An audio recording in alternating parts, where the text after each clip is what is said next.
Hello students, welcome back to chemistry classes. Class 11th chemistry plus NEET plus JEE के segment में मैं श्रवण कुमार एक बार फिर से सभी बच्चों का वेलकम करता हूं।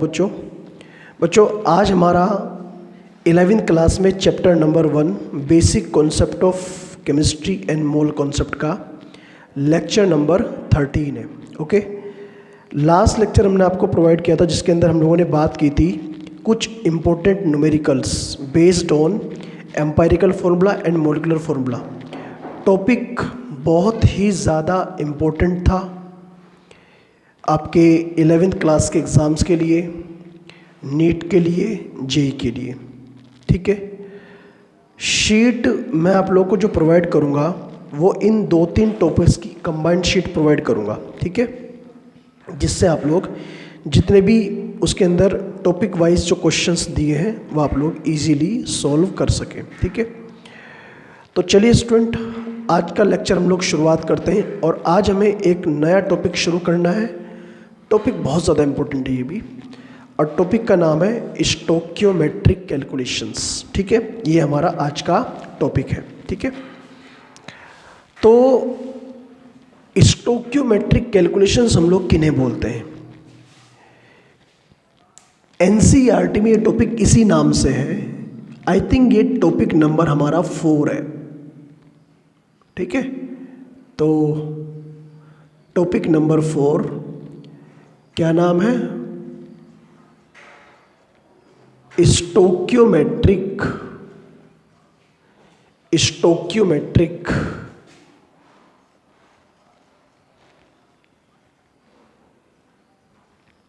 Calculations, stoichiometric calculations. ओके, ये हमारा टॉपिक है। देखिए, स्टोक्योमेट्रिक कैलकुलेशन किसे बोलते हैं? किसी भी केमिकल रिएक्शन में अगर हमें कोई बैलेंस केमिकल इक्वेशन दी है तो उस रिएक्शन के अंदर केमिकल सब्सटेंस का अमाउंट जो हम लोग फाइंड आउट करते हैं, तो उसका एक्यूरेट अमाउंट फाइंड आउट करने का जो प्रोसेस है, तो उन कैलकुलेशंस को हम लोग बोलते हैं stoichiometric calculation. Balance chemical equation में रिएक्टेंट या फिर प्रोडक्ट का अमाउंट फाइंड आउट करने की जो कैलकुलेशंस हैं उसे हम लोग बोलते हैं स्टोक्योमेट्रिक कैलकुलेशंस। ये तो आप लोग मान के चलिए हमारी हेडिंग है। ठीक है, हेडिंग डाल लीजिएगा। पहला पॉइंट क्या है इसके अंदर? यही है,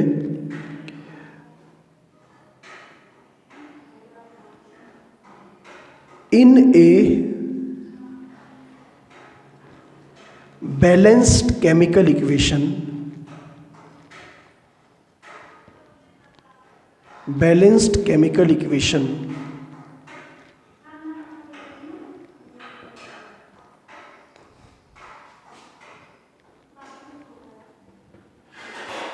calculation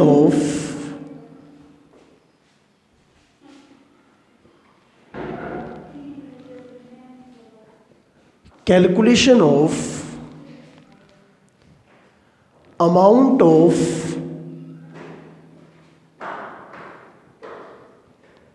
reactants or product, calculation of amount of reactants or product is known as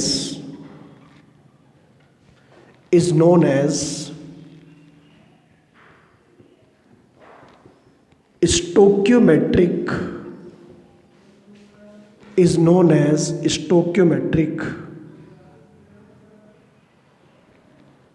calculation. इसे हम लोग बोलते हैं स्टोक्योमेट्रिक कैलकुलेशन। इसी टॉपिक के अंदर एक टर्म आती है स्टोक्योमेट्रिक कोफिशिएंट। हम लोग किसे बोलते हैं? नेक्स्ट पॉइंट है stoichiometric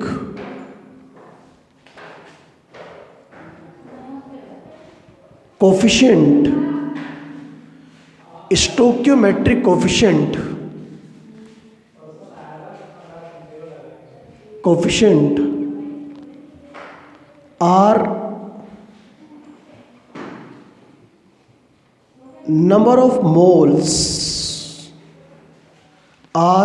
number of moles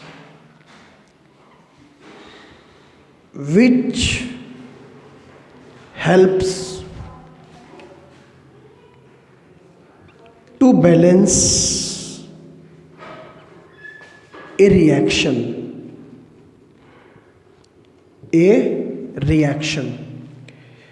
stoichiometric coefficient हम लोग उन नंबर्स को बोलते हैं, वो नंबर ऑफ मोल्स जो किसी रिएक्शन में रिएक्टेंट और प्रोडक्ट वाली साइड दिए होते हैं कुछ नंबर्स, वो नंबर ऑफ मोल्स को इंडिकेट करते हैं किसी बैलेंस इक्वेशन को, उसे बैलेंस करने के लिए। समझ गए बात को? जितनी भी कैलकुलेशन की जाती है ना किसी रिएक्शन में, वो स्टोक्योमेट्रिक कोफिशिएंट के अकॉर्डिंग ही की जाती है। ठीक है, last point, all the calculations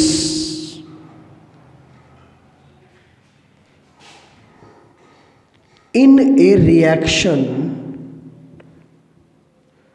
all the calculations in a reaction are solved with the help of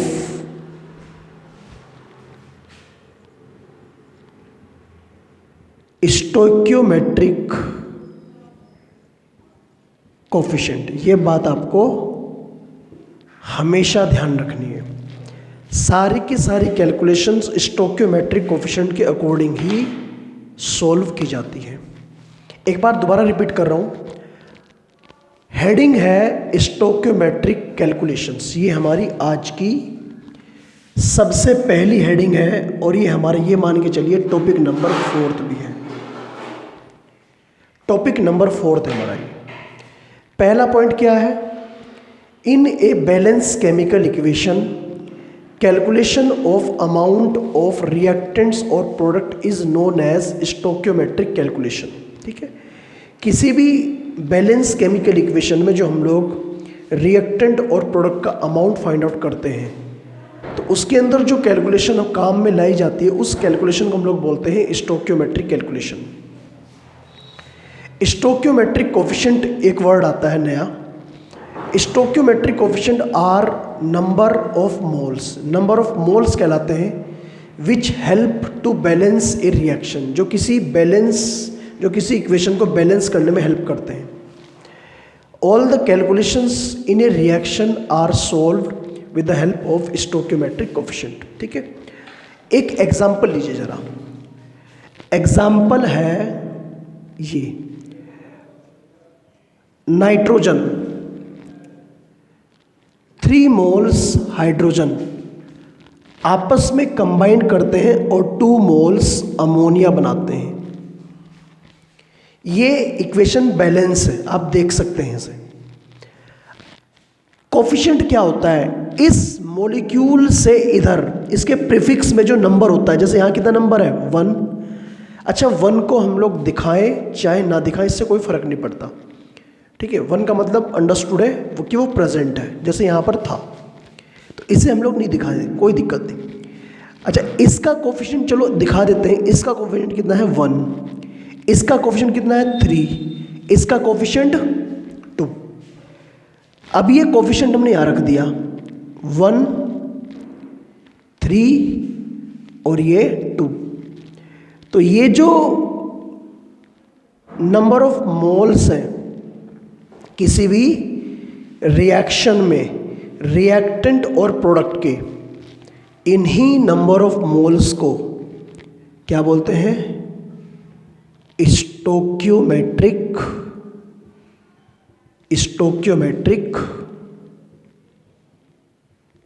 coefficient. ठीक है, स्टोक्योमेट्रिक कोफिशिएंट या फिर नंबर ऑफ मोल्स, इन्हें हम लोग नंबर ऑफ मोल्स भी बोल सकते हैं। ये रिएक्टेंट है, ये प्रोडक्ट है, बाकी तो आपको पता ही है। ठीक है, तो ये स्टोक्योमेट्रिक कैलकुलेशंस के अंदर कुछ इंपॉर्टेंट इंट्रोडक्शन पॉइंट है। तो अभी कैलकुलेशन कैसे करते हैं वो मैं आपको समझाऊंगा। पहले आप लोग वीडियो स्टॉप करके इस पोर्शन को नोट करिएगा, फिर हम लोग आगे बढ़ते हैं स्टूडेंट।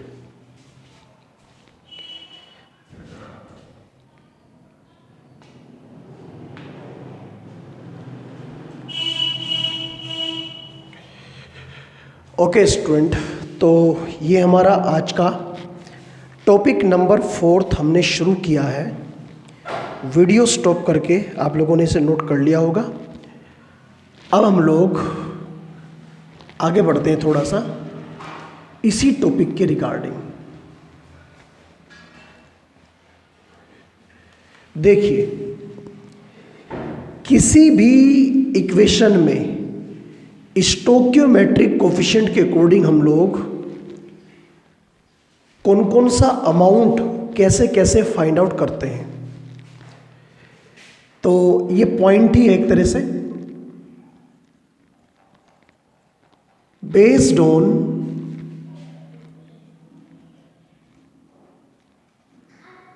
स्टोक्योमेट्रिक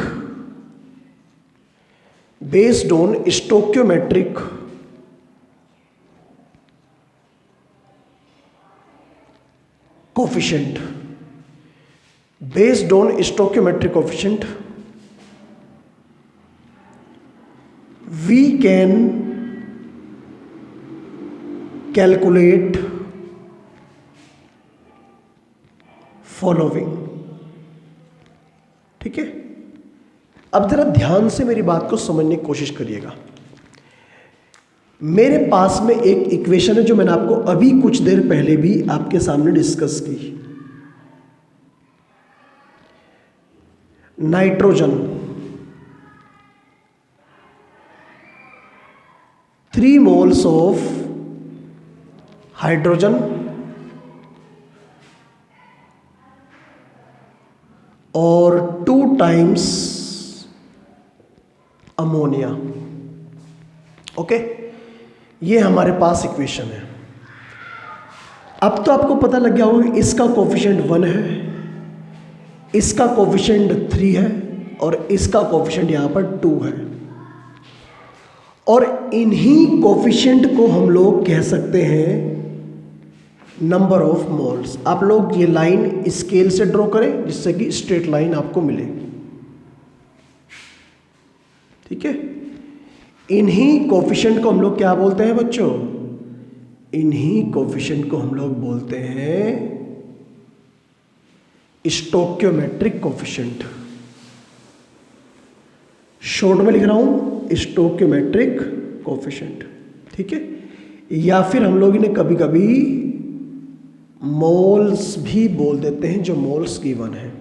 ओके, अब हम देखते हैं कौन कौन सी कैलकुलेशंस हम लोग इससे कर सकते हैं। जैसे हम लोग मॉलिक्यूल की कैलकुलेशन कर सकते हैं कि यहां पर नाइट्रोजन का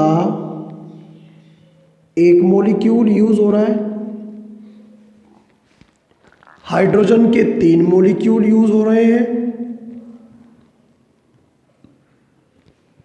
और अमोनिया के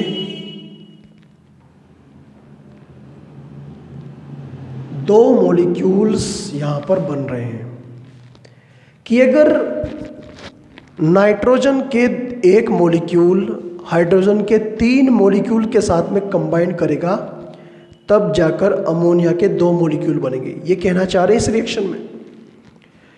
इस रिएक्शन में ये भी कहना चाह रहे हैं बच्चों दूसरे नंबर पर, अगर नाइट्रोजन का 1 मोल तो हाइड्रोजन के हमें कितने मोल लेने पड़ेंगे? 3 मोल्स लेने पड़ेंगे और तब जाकर अमोनिया के 2 मोल्स बनेंगे। ये भी तो कह सकते हैं ना, मतलब this plus this is equal to this and this plus this is equal to this, ऐसे इंडिकेट कर सकते हैं। ऐसे ही हम लोग कह सकते हैं 1 मोल, किसी भी सब्सटेंस के 1 मोल में कितना वेट होता है। अगर हम लोग वेट के अकॉर्डिंग बात करें, ध्यान रखिए कि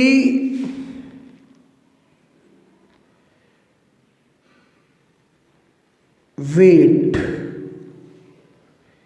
in 1 mole of a substance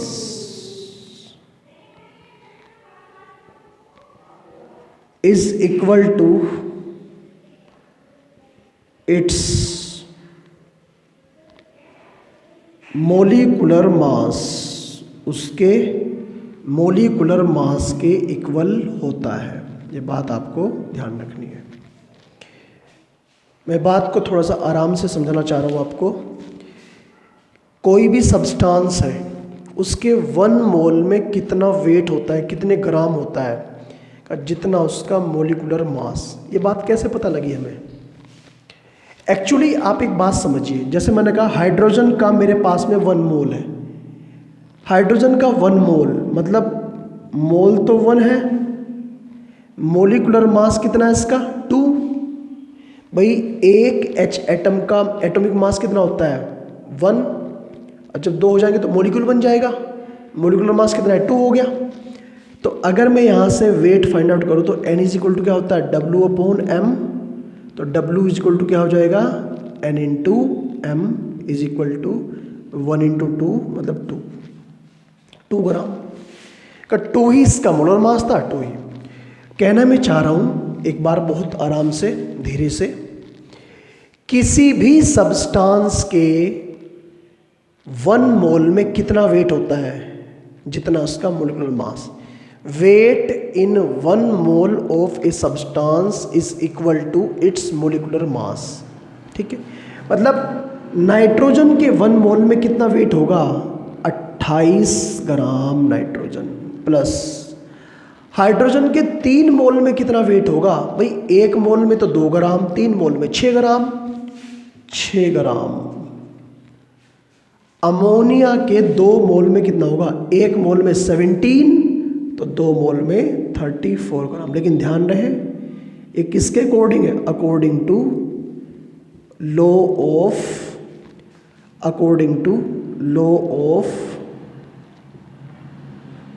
conservation of mass, according to law of conservation of mass. ये इसके अकॉर्डिंग है student, according to law of conservation of mass. उम्मीद है आप लोग मेरी बात को समझ रहे होंगे यहाँ पर। ठीक है, चलिए यहाँ तक की बात तो पूरी हुई। अब एक पॉइंट और, किसी भी गैस के 1 मोल में कितना वॉल्यूम होता है 22.4 लीटर STP पर NTP पर। ये बात आपको हमने मोल कॉन्सेप्ट में पढ़ाई थी। किसी भी गैस के 1 मोल में कितना वॉल्यूम 22.4, नाइट्रोजन का 1 मोल है तो कितना 22.4 लीटर। अगर वॉल्यूम की बात हो तो 22.4 लीटर। इसका कितना वॉल्यूम है 3 मोल है तो 3 इंटू 22.4 लीटर। समझ रहे हो बात को, इक्वल टू इसका हो जाएगा 2 इंटू 22.4 लीटर। लेकिन ध्यान रहे ये किसके अकॉर्डिंग है, अकॉर्डिंग टू या फिर एट STP और NTP। ओके स्टूडेंट, तो ऐसे कर करके हम लोग इन चीज़ों को कह सकते हैं। ठीक है, वॉल्यूम में हम लोग ये भी कह सकते हैं कि यहाँ पर इसका 1000 ml, इसके 3000 ml, ठीक, और इसके 2000 ml यूज। ये नॉर्मल वॉल्यूम की, वो STP पर वॉल्यूम है और ये नॉर्मल वॉल्यूम। उम्मीद है जो बात मैं यहाँ पर समझाना चाह रहा हूँ कि हम लोग यहाँ पर क्या क्या फाइंड आउट कर सकते हैं, क्या क्या फाइंड आउट कर सकते हैं। अगर मॉलिक्यूल दिए हैं मॉलिक्यूल फाइंड आउट कर सकते हैं, मॉलिक्यूल दिए हैं तो उससे मोल फाइंड आउट कर सकते हैं, मॉलिक्यूल से हम लोग ग्राम फाइंड आउट कर सकते हैं, मॉलिक्यूल से हम लोग वॉल्यूम फाइंड आउट कर सकते हैं, मोल से हम लोग मॉलिक्यूल फाइंड आउट कर सकते हैं, मोल से हम लोग मोल फाइंड आउट कर सकते हैं, अगर मोल से हम लोग ग्राम, मतलब इनमें से कोई भी दिया हो उनमें से कोई भी फाइंड आउट कर सकते हैं, क्योंकि सारी चीज़ें बैलेंस है, एक रेशो के अकॉर्डिंग है। तो अलग अलग तरह की कैलकुलेशंस हम लोग यहाँ पर फाइंड आउट कर सकते हैं, इतनी सारी वैल्यूज हम लोग फाइंड आउट कर सकते हैं। ठीक है, मान लिया रिएक्टेंट वाली साइड आपको रिएक्टेंट का वेट दिया है और इधर आपको मोल निकालना, तो निकाल सकते, क्या दिक्कत हो रही है। कुछ भी फाइंड आउट कर सकते हैं बच्चों हम लोग, मोल, वॉल्यूम, ठीक है, ग्राम, नंबर ऑफ मॉलिक्यूल्स, कुछ भी। तो ये है स्टोक्योमेट्रिक कैलकुलेशंस। अभी तो आप लोग सभी बच्चे वीडियो स्टॉप करके यहाँ से लेके यहाँ तक का पोर्शन नोट कर लीजिएगा, और फिर मैं आपको बता रहा हूँ कितने टाइप की कैलकुलेशंस होती है स्टोक्योमेट्रिक में, हम लोग कितने टाइप की कैलकुलेशंस करते हैं। ठीक है, करिए नोट।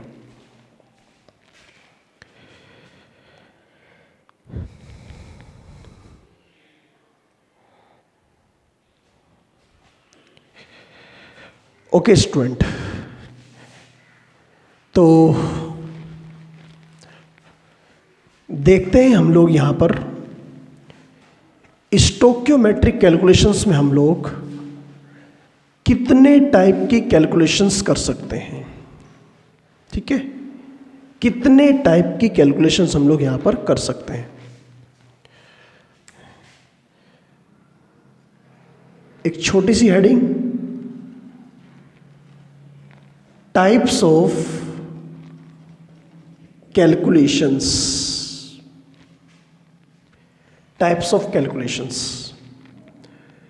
स्टोक्योमेट्रिक कैलकुलेशन में हम लोग मेनली दो टाइप की कैलकुलेशन करते हैं। इनमें से पहला टाइप तो है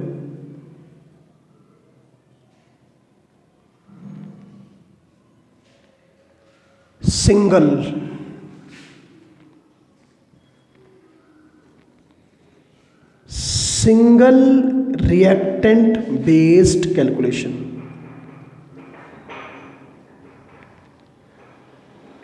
पहली तो ये सिंगल रिएक्टेंट बेस्ड कैलकुलेशन में क्या होता है, एक ही रिएक्टेंट का अमाउंट दिया होता है। ऐसा नहीं कि रिएक्टेंट और दिए नहीं होते, रिएक्टेंट तो कितने भी दिए हो सकते हैं, लेकिन अमाउंट एक का ही दिया होता है और उसी की हेल्प से हम लोग प्रोडक्ट का अमाउंट फाइंड आउट कर सकते हैं। ठीक है, तो इसके अंदर आप एक लाइन लिख सकते हैं, इफ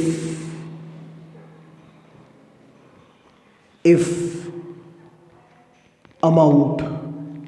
अच्छा, अमाउंट ऑफ सब्सटेंस जनरली हम लोग मोल्स में फाइंड आउट करते हैं, मोल्स के बारे में बात करते हैं, लेकिन अमाउंट तो बच्चों कुछ भी हो सकता है ना। अमाउंट तो ग्राम में भी हो सकता है, अमाउंट तो वॉल्यूम अगर गैस है तो लीटर में भी हो सकता है, एमएल में। अमाउंट तो किसी भी यूनिट में हो सकता है। इफ अमाउंट ऑफ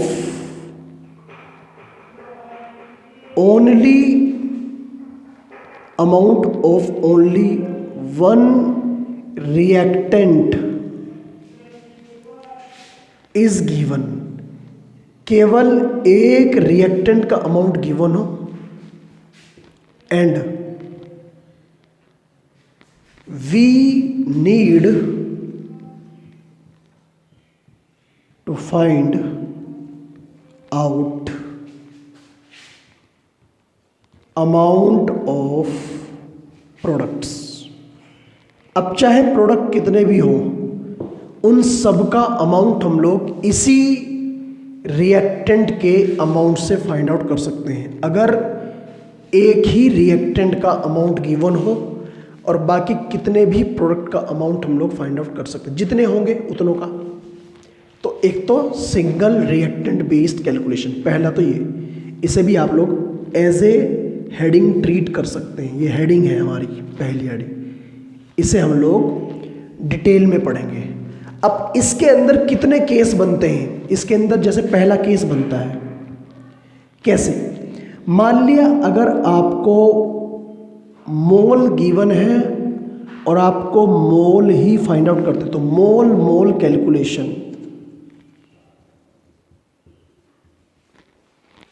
क्या मतलब इसका, कि रिएक्टेंट के मोल गिवन है और प्रोडक्ट के मोल पूछे हैं।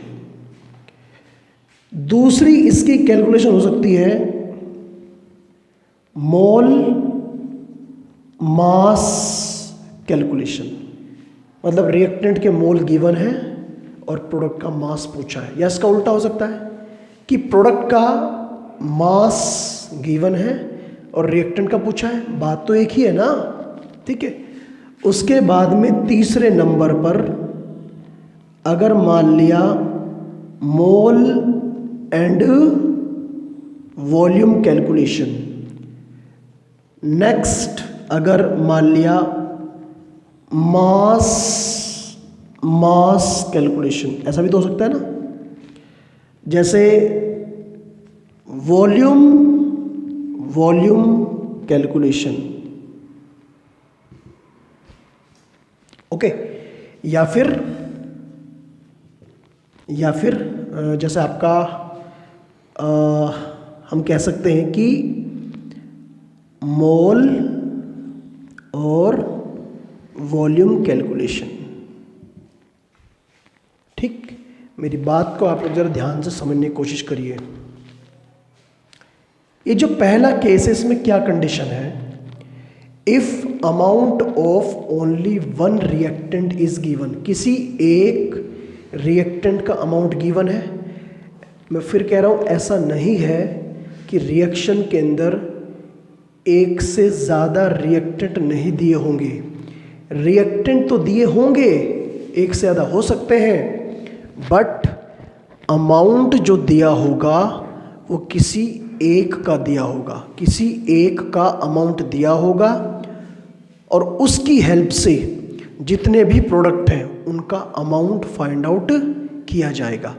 अब अमाउंट तो किसी भी लैंग्वेज में हो सकता है ना, मतलब किसी भी यूनिट में हो सकता है ना।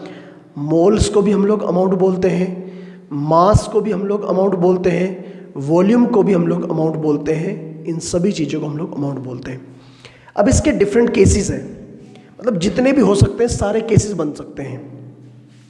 मोल गिवन है रिएक्टेंट का, मोल पूछा है तो इसे बोलते हैं मोल कैलकुलेशन। जब न्यूमेरिकल कराएंगे तब बताएंगे आपको, मतलब रिएक्टेंट के मोल दिए हैं और प्रोडक्ट के मोल पूछे हैं, या फिर इसका उल्टा कि प्रोडक्ट के मोल दिए हैं और रिएक्टेंट के मोल पूछे हैं। दूसरा केस, मोल दिया है मास पूछा है रिएक्टेंट का, या फिर मास दिया है मोल पूछा है, एक ही बात है। मोल दिया है वॉल्यूम पूछा है, ये भी तो हो सकता है ना। मास दिया है मास पूछा है, वॉल्यूम दिया है वॉल्यूम पूछा है, मोल दिया है वॉल्यूम पूछा है, मतलब इन्हें हम लोग रिवर्स भी कर सकते हैं। समझ गए आप लोग बात को? जो कंडीशंस, जिस कंडीशन का न्यूमेरिकल दिया हो उस कंडीशन को फॉलो करना है बस हमें, ठीक है। ये सारी चीज़ें हैं, इन्हें आप लोग एक बार अच्छे से पढ़ लीजिएगा कि मोल कैलकुलेशन का मतलब क्या होता है। मोल कैलकुलेशन का मतलब ये होता है बच्चों कि रिएक्टेंट के मोल्स गिवन हैं और प्रोडक्ट के मोल पूछे हैं, ठीक, या फिर प्रोडक्ट्स के मोल दिए हैं, रिएक्टेंट के मोल्स पूछे हैं, कुछ भी हो सकता है। जिसके दिए हैं उसकी हेल्प से उसके फाइंड आउट करने जिसके पूछे हैं, और इसमें हमारी कौन हेल्प करेगा? स्टोइचियोमेट्रिक कोफिशिएंट, ठीक है। जब मैं क्वेश्चंस कराऊंगा तब बताऊंगा ये बात। इसके बाद मोल मास कैलकुलेशन, क्या मतलब इसका? रिएक्टेंट के मोल्स गिवन है और प्रोडक्ट का पूछा है मास, या फिर प्रोडक्ट के मोल गिवन है और रिएक्टेंट का पूछा है मास, कुछ भी हो सकता है, मतलब रिवर्स भी हो सकता है, ऐसे कर सकते हैं। तो ये डिफरेंट टाइप की कैलकुलेशंस है, और ये पहला केस है single reactant based calculation. Video stop करके ये पोर्शन नोट करिए, एक और कैलकुलेशन बचती है।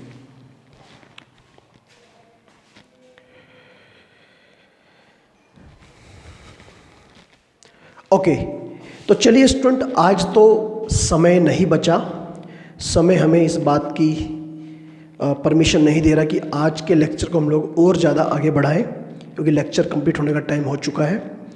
लेकिन नेक्स्ट लेक्चर में हम लोग अपनी बात को यहीं से शुरू करेंगे, ठीक है। इसकी जो सेकंड टाइप की जो कैलकुलेशन है, जब एक से ज़्यादा रिएक्टेंट्स का अमाउंट दिया होता है, तो उस केस में हम लोग कैसे करते हैं find out amount of substance, तो वो केस हम लोग पढ़ेंगे। उसमें एक छोटा सा टॉपिक ऐड होगा और जिसका नाम है लिमिटिंग रिएजेंट। ठीक है, तो पहले ये पढ़ाएंगे, उसके बाद में लिमिटिंग रिएजेंट क्या होता है ये आपको समझाऊंगा मैं।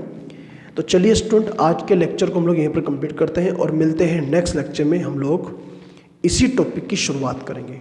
Okay, thank you, all the best.